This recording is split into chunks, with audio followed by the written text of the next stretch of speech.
All right, traders, very warm welcome. So I'm CA Tanish Mangal. Welcome to post market analysis and trading ideas for tomorrow. So आज देखते हैं हुआ क्या market में। तो मैंने ट्रेंड लाइन ड्रॉ करके रखा था 5 मिनट्स में, इसको और एक्सपेंड कर दूं ये। तो 5 मिनट्स में ट्रेंड लाइन ड्रॉ करके रखा था मैंने, ठीक है। तो हुआ क्या, थोड़ा सा गैप अप हुआ, नीचे साइड रिजेक्शन मारा और ट्रेंड लाइन के ऊपर क्लोज दिया। ओके, तो यहां पे अगर आप देखोगे तो ये जो लेवल था ये इंपॉर्टेंट आपका रेजिस्टेंस जोन था, ये आपका एक इंपॉर्टेंट रेजिस्टेंस जोन था, ठीक है। ये लेवल मैंने ऑलरेडी मार्क करके रखा था। उसके बाद क्या हुआ, प्राइस ने जैसे ही सुबह तो हम मॉर्निंग में तो हम बुलिश थे, हम बेरिश थे ही नहीं, हमारे इंडिकेटर्स भी बुलिश सिग्नल दे रहे थे। तो यहां पे क्या हुआ, ऊपर गया, रिट्रेसमेंट किया, थोड़ा सा वापस से ऊपर गया, ठीक है।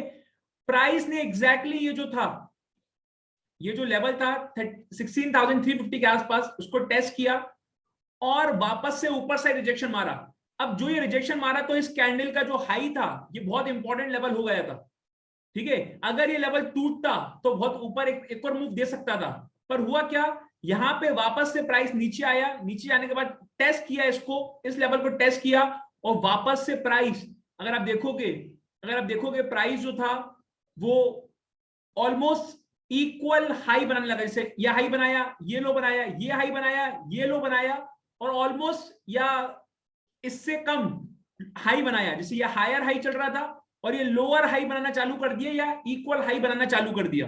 ओके, तो ट्रेंड यहां से चेंज हो गया वापस से। जब प्राइस इस लेवल के, ये एक स्ट्रॉन्ग रेजिस्टेंस जोन था, ये एक आपका स्ट्रॉन्ग रेजिस्टेंस जोन था, ठीक है, ये एक स्ट्रॉन्ग रेजिस्टेंस जोन था। उसके बाद जैसे ही प्राइस वापस से नीचे आना चालू हुई, उसके बाद अब देखो ये यहाँ पे 50 एक्सपोनेंशियल मूविंग एवरेज पे सपोर्ट लिया प्राइस ने, और जैसे इसका ब्रेकडाउन हुआ, क्या फॉल आया। ओके, और 16,300 पे बहुत ज्यादा पुट राइटिंग होकर रखी थी, 16,300 पे बहुत ज्यादा पुट राइटिंग होकर रखी थी। और जैसे ही कैंडल बनी तो 16,300 पे जो पुट राइटर्स थे वो भाग के चले गए और एक और ये जोर का फॉल आया ये, और एग्जैक्टली 16,200 टच किया प्राइस ने और 200 से रिवर्स मार के वापस प्राइस 268 के आसपास आया। ओके, तो ये कह दूं मैं तो ये भी हो सकता है कि प्राइस ने 16,300 को रीटेस्ट किया, प्राइस ने 16,300 के लेवल को रीटेस्ट किया, ब्रेकडाउन हुआ, ब्रेकडाउन होने के बाद रीटेस्ट किया। तो अगर ये नीचे निकलता है तो नीचे गैप लगा हुआ है, ये गैप फिल होने की हाई प्रोबेबिलिटी है। ओके, अभी भी बेयरिश है, 60 मिनट्स के टाइम फ्रेम से जो है हमारा इंडिकेटर्स वो बेयरिश बता रहा है, ठीक है। इंट्राडे में हमारा व्यू चेंज हो सकता है, पर ओवरऑल जो लग रहा है वो बेयरिश लग रहा है, बेयरिश या साइडवेज टू बेयरिश। ओके, और ये जो है ये रेंज एक इंपॉर्टेंट है। हाँ, अगर ये रेंज के ऊपर चला गया तो हम वापस से बाय के लिए देख सकते हैं, पर जब तक ये रेंज है तब तक ये रेंज में घूमता रहेगा, ऊपर जाएगा शॉर्ट, नीचे जाएगा बाय, ऊपर जाएगा शॉर्ट, नीचे जाएगा लॉन्ग, ठीक है। सो ये रेंज ही इंपॉर्टेंट है, कोई नया लेवल लेंगे, ये रेंज आप मार्क कर सकते हैं, यही लेवल, यही रेंज इंपॉर्टेंट है। ओके, ये पूरा रेंज इंपॉर्टेंट है। या ऐसा भी बोल सकते हैं कि ये जो मूव दिया है, ये जो इतना जोर का जो मूव दिया है उसका ये कंसोलिडेशन चल रहा है, और अगर ये वापस से ब्रेकआउट देगा तो एक और मूव हम एक्सपेक्ट कर सकते हैं ऊपर साइड। सो आपको वेट करना है, ये रेंज के बेसिस पे आप खेल सकते हो। लेवल्स आपके पास मार्क है 16,360 के आसपास से लेकर 16,145, ठीक है। सो बात करते हैं बैंक निफ्टी की, तो बैंक निफ्टी में भी वैसा ही था कुछ। बैंक निफ्टी में अगर मैं रेंज, आज की रेंज बताऊं तो रेंज, ये रेंज तक तो कोई ट्रेड था ही नहीं। एक ये वाला लेवल, ठीक है, एक ये लेवल और एक इसने जो हाई बनाया, तो ये जो रेंज है, इस रेंज तक तो कोई ट्रेड था ही नहीं, इंपॉर्टेंट रेंज था ये। फिर उसके बाद क्या हुआ, अपने प्राइस एक्शन को देखते हैं। ये ओपन हुआ प्राइस,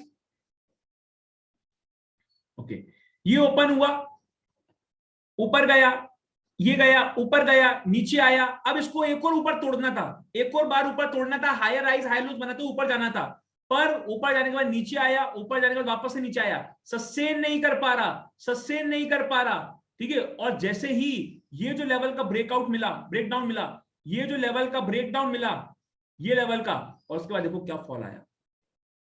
और एग्जैक्टली ये जो लगा हुआ था इस लेवल पे आके प्राइस ने सपोर्ट लिया। आज का जो फर्स्ट 5 मिनट्स का जो लो था वहां पे प्राइस ने सपोर्ट लिया, ठीक है। तो इतने इंपॉर्टेंट रहते हैं लेवल्स। अगर लेवल्स आपके चार्ट में मार्क हैं, और देखो लेवल, देखो ये एक स्ट्रॉन्ग जोन था आपका रेजिस्टेंस, तो अगर प्राइस वापस से रेजिस्टेंस फेस करके नीचे आ रहा है तो आपको शॉर्ट जाना ही है, ठीक है। छोटा सा स्टॉप लॉस लेके शॉर्ट जाते और एग्जैक्टली ये जो फर्स्ट मिनट का 5 मिनट का जो लो था उसको टच किया और वहां पे सपोर्ट लेके वापस गया। तो बात कर लेते हैं स्टॉक्स की। सो आरबीएल बैंक, बहुत बढ़िया मूव दिया आरबीएल बैंक, एग्जैक्टली हमारा पैटर्न था, पैटर्न को तोड़ा। अगर आप देखोगे पैटर्न का ब्रेकडाउन दिया, ब्रेकडाउन देने के बाद टेस्ट किया, पैटर्न का ब्रेकडाउन हुआ, ब्रेकडाउन देने के बाद टेस्ट किया, वापस से नीचे आया और क्या फॉल आया।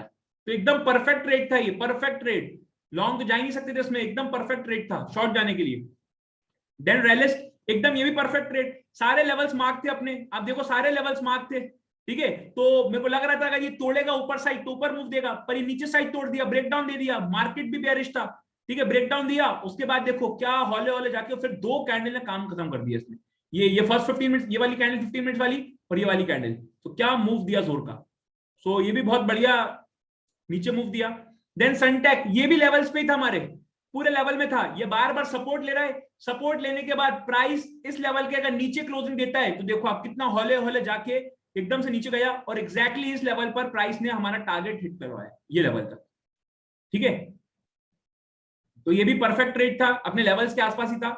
बंधन बैंक की बात करें तो बंधन बैंक में फर्स्ट 15 मिनट्स में प्राइस ने नीचे से रिजेक्शन मारा, रिजेक्शन मारने के बाद एक तो ये लेवल इंपॉर्टेंट था, अगर आप देख रहे हो ये कैंडल का हाई बहुत इंपॉर्टेंट था, ठीक है। फॉलो अप नहीं आया अगली कैंडल पे, अगली कैंडल ने ऊपर से रिजेक्शन मारा, तो वेट करो, लेवल टूटने का वेट करो, नीचे आया, ऊपर गया, जैसे ही लेवल टूटा, जैसे ही लेवल टूटा, टेस्ट किया और फिर फॉल आया, ठीक है। तो सब कुछ प्राइस एक्शन, ये प्राइस एक्शन कैसे आपको कैंडल्स को ऑब्जर्व करना है, ओके।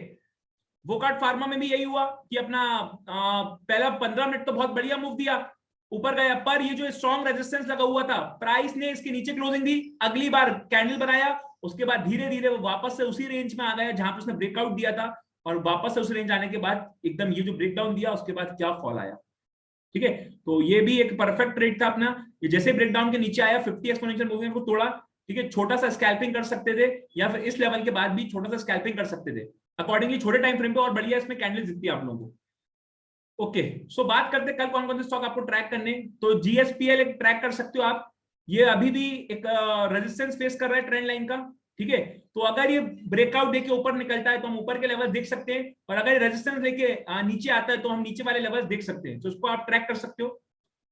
इमामी लिमिटेड, ये भी आपका ट्रेंड लाइन पे सपोर्ट ले रहा है, अभी भी ट्रेंड लाइन के ऊपर है, तो अगर सपोर्ट लेने के बाद नीचे से रिजेक्शन मारने के बाद ऊपर जाता है तो 579.80 के लेवल वापस से टेस्ट हो सकते हैं, तो उसको भी आप ट्रैक कर सकते हैं।